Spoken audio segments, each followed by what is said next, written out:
What's going on, my fellow degenerates? Passion here once again with another video with some Overwatch 2 gameplay. So I apologize in advance if I sound a little bit like weird or nasally in this video. I am kind of recovering from a sickness, but I wanted to cover a topic that has been on my mind since the end of last season, back in season 18, and that is competitive drives in Overwatch 2. Now, they've been around for a little over a year now. They were introduced back in Season 12, and the system was kind of designed to be a fast-paced kind of end-of-season push that would re-engage players and inject some urgency into ranked play at the end of the season. And to be fair, the idea of giving players extra reasons to play competitive, it's not a bad idea. I mean, I think the mode can always use some more attention. There's a lot of people that don't play competitive that might enjoy competitive if they actually gave it a try, so I do like the idea of drives.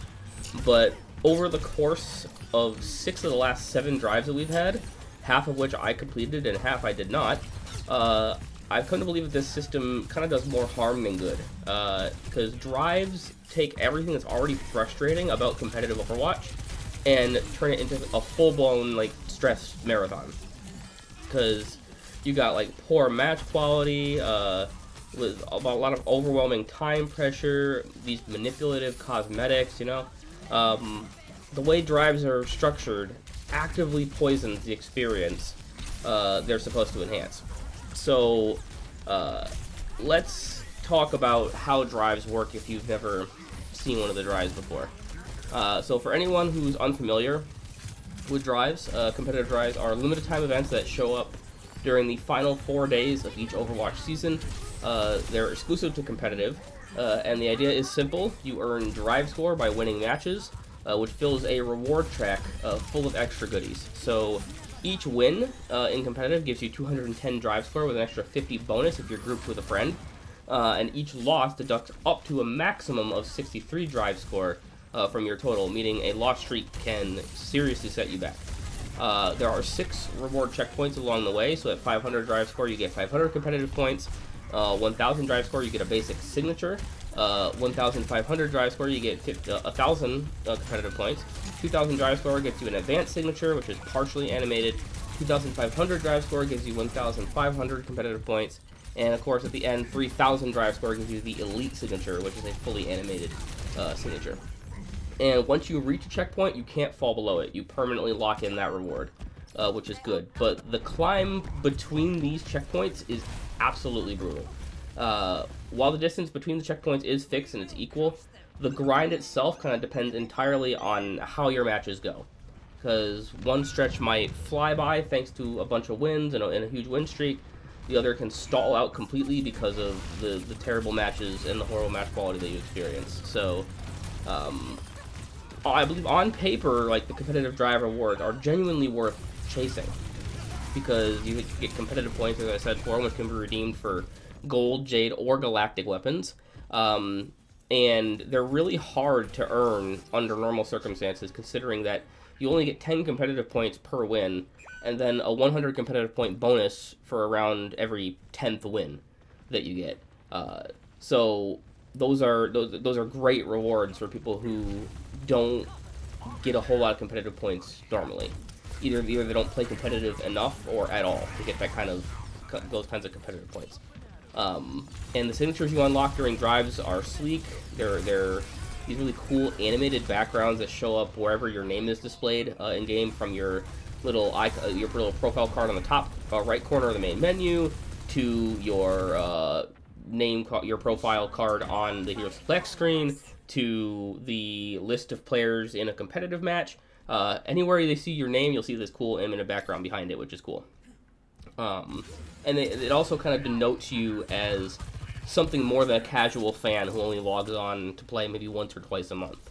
It shows that you are at least somewhat dedicated to the game, and that you're a regular in the game. But that's exactly the trap, I think, because the rewards are so good that you feel obligated to grind for them. Not because you're having fun necessarily, but because the system is designed to maximize urgency. the limited time frame, the high drive score thresholds, and the looming deadline, they all kind of combine to make this really awful, intense pressure cooker that turns every match into a mental war of attrition, basically. And for me, personally, the most extreme example that I had was probably the Season 17 drive. So not the Season 18 one that we just had, the one before it. That was one of the events I did fully complete, and I hated every minute of it. The Elite Signature that season was a really cool, gothic, kind of black and red aesthetic that looked really insanely cool. I had to have it, but the price to get it was brutal. I was up until about 4:30 in the morning, still queuing competitive, exhausted, knowing I had to be up and start getting ready for work in 3.5 hours, and I just kind of sat there every match begging the game to just let me be done with this crazy grind, hoping that it could somehow, just magically hear me through the screen. Because in that moment, I didn't feel like a player to the game. I felt like a slave to the game.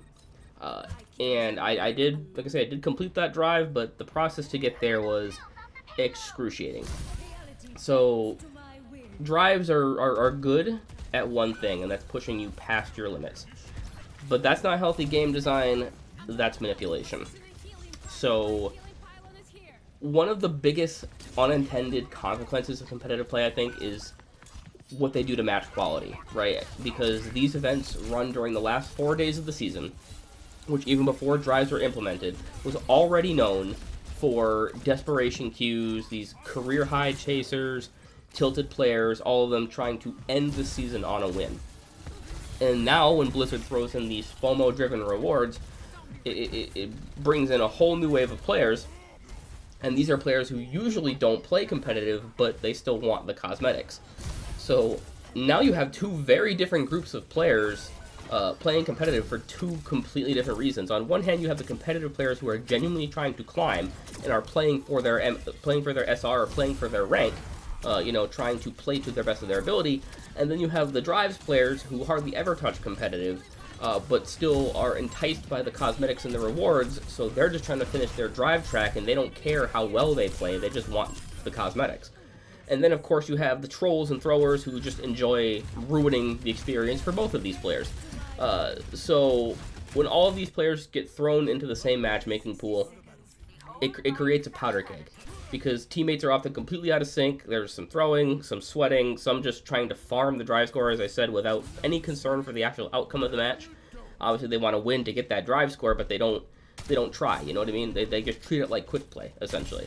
And this means that the grind between drive checkpoints feels really random and unfair, because you could go on a 5-game winning streak, fly through a checkpoint, boom, done, get your reward, it's all great. But then hit a wall of nonsense and you lose all that momentum. Because the system makes it feel like your success is less about your own performance and more about whether or not you got just lucky with your teammates. Now, obviously, competitive has never been a stress-free mode, right? It's inherently high pressure, but what really gets to me is the toxicity. And I've made many guides about it and talked about it many, many times on this channel. I'm currently at the point where when I solo queue competitive, I have to mute voice and text chat from both teams completely just to protect myself and continue to focus on the game, because toxicity will just pull me completely out of the game. And even then, the vibes from these different communities who hop into these drives bleeds through into the gameplay. Now, you take all of that and you stack the drive score pressure on top of it, and now suddenly every match feels like it has two big, really important things riding on it: your rank and your drive score. And you don't just lose SR when you lose, you're also going to slide backward on the reward track, up to your last checkpoint. And I know that this last drive that I did was absolutely brutal as well. I didn't finish it because I went on it was like a 8 or somewhere between 8 to 12 game losing streak before I had hit my first checkpoint. I could not get a win to save my life, let alone get the first checkpoint.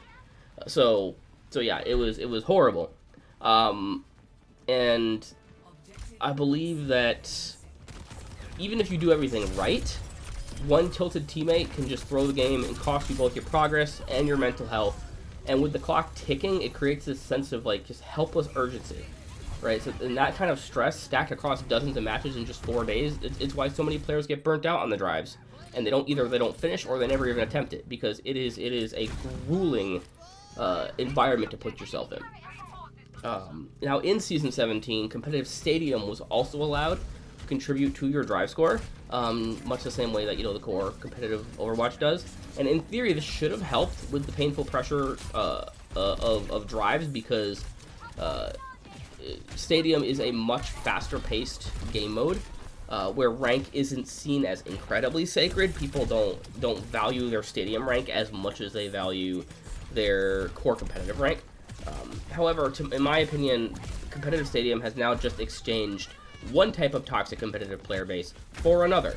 Because nowadays, if you go into stadium without a fully optimized build or a solid plan, you're just going to receive more of that same harassment by players who have memorized every power, memorized every item, know all the synergies, know the best builds, know which builds are good, know which builds are shit, and gone are the days of the casually competitive nature of stadium. It's now just as filled with its own breed of sweats as the core competitive mode is. They're just caring about different things, but they're just as toxic. So, moving on, we'll talk a little bit about signatures here. So, signatures might look like a fun cosmetic, but I believe they're actually one of the most manipulative parts of the drive system. Because once you unlock a signature, you get to display it on your profile for the rest of the current season, obviously the last 4 days of the season, and then the entirety of the next one right up until that next drive begins. Because once that next drive begins, at the last 4 days of that next season, it's wiped from your account, just permanently removed to make way for the new season signature. And this is where the psychological manipulation kicks in, because everyone knows these signatures are temporary. But the real punishment isn't losing it at the end of the season, it's not getting it in the first place. You don't want to, if you're someone who didn't finish the drive, your profile sticks out, and you don't want to be seen as someone who couldn't hack it, who couldn't handle the environment of competitive, and to be seen as just another casual pleb who didn't grind hard enough. Nobody wants to be that person, so they torture themselves with these drives to get these signatures, so they look like a player who takes the game seriously and enjoys the game and is a genuine fan of the game. That's a like a gatekeeping problem far beyond the scope of just drives, but I think that drives certainly exacerbate it. You know what I mean? So I believe that this manipulation is subtle, but it works, because players feel judged by whether or not they've equipped that elite signature or even any signature, and fear. Like I say, they fear standing, like they're going to stand out as someone who didn't finish the drive, which pushes more people into the drive, whether they're having fun or not. So, I imagine that the system would feel so much better if Blizzard let us keep the signatures we've earned and choose between them, which we're going to get into in just a minute here. But I believe that they'd become like these really important collectibles, and can be kind of markers of your personal Overwatch history, instead of just kind of these disposable cosmetics designed to fuel this short-term engagement. So, all that being said, like, how do we fix drives? So, all honesty, I think that the fix for drives is not super complicated and super easy to do, and probably wouldn't require a whole lot of money on Blizzard's part. They just have to prioritize player experience over the engagement metric. So the first thing they're going to have to do is make drives season long. Let players earn that drive score from day one of the season. And if Blizzard wants to try to have a spike of activity near the end, maybe they can offer something like double drive score during that final week of the season. That way, players who maybe were good, but dragging their feet could still kind of hop on. It would still have some of the same problems that we've been talking about that way, but I think that it'd be a little bit lessened if players had a longer time to complete this drive. If you didn't even want to do it from day one, maybe you could even kick it in at mid-season. I still think that'd be totally fine. That way, casual players can kind of just pace themselves. Really hardcore players can get it on day one and make them feel even more of like a more dedicated player to the game, depending on how early you get that signature. But players who aren't as crazy about that and just want the signature for for their own enjoyment, can pace themselves, take longer to do that drive. And match quality doesn't have to take a nosedive in the final 4 days. Another thing is, like I say, make signatures permanent and replayable. So give us on our profile customization page a signature collection tab. Let us equip any of the past signatures we've unlocked. Let us show off the ones that we're proud of. Let us show off the ones to remember seasons that were important to us. Like, say, for example, say you were a plat player or whatever for a long time, and then in one season, near the end of the drive, you hit diamond for the first time, your big career high. That's going to be really important to you. So you could choose that signature, that specific season signature, as a reminder of the work you did to get to that new rank. And it could be seen as not just a status symbol for how seriously you take the game, but it can be also seen as a personal kind of memento of what seasons you thought were the best for you and the most memorable seasons. But because as it stands currently, it's just the most recent one. And whether you enjoyed that season or not, that's the only signature you're going to be able to display. So I think that we need to be able to change between them. Obviously, you could also diversify the rewards. If you're going to make the drives longer, you're probably going to need to have more rewards, right, to fill up that drive score. So, because right now it's just the competitive points and signatures. That's it, right? Why not add loot boxes? Why not add credits? Why not add hero titles? Mythic prisms.